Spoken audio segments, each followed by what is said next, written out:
The light might not be ideal in here, but I want to go ahead and show folks today's big first velvet bean harvest of the season. This is my favorite soup kettle. Let's see if we can get these pods in the light here.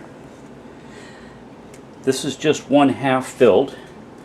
I picked a ton of them last night just before it got dark. And each fall I cook them for about 20 minutes in this big beautiful soup tub I have, stainless steel with a lid on. I don't bother to salt the water because the salt doesn't even remotely penetrate the pods. The main purpose is to cook them, make them tender, and make them ready to freeze to use for medicinal purposes. Okay, let's cut through the kitchen, my living room.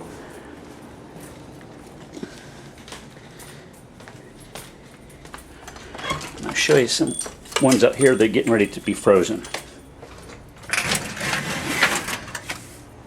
I think there'll be better light out here, especially these Halloween lights on. These are 1/2 of the pods that was in that stainless steel tub.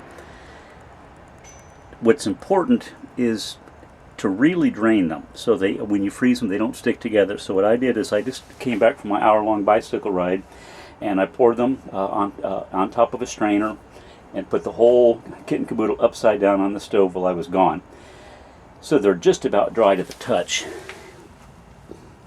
which is the whole idea. So now I can dump these fully cooked velvet beans in plastic bags, put them in the freezer, and then each day take out 1 pod, consume the beans for the medicinal use, for the 3-week cycling I mentioned, to boost my human growth hormone levels.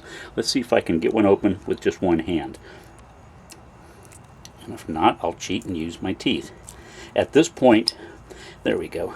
At this point, the texture and taste is very similar to a boiled peanut. Oh, there we go. Let me go ahead and eat one. Get up by the porch light, see if we can see it better.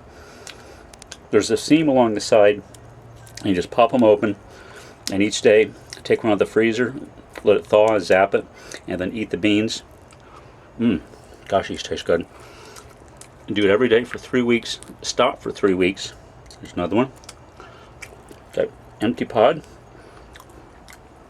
And by going back and forth, eating them that way, the L-dopa intake for 3 weeks and then none for 3 weeks back and forth allows your pituitary gland to make more human growth hormone. So this is the first step. In the future, I'll show you how I like to make pretty much a Vietnamese dipping sauce to dip them in to serve as finger food at parties. But the main purpose of this is to show you how to do bulk preparation and storage of velvet beans each fall for use throughout the year. Hope this gives you some good ideas and encourages you to grow them next year. Bye-bye.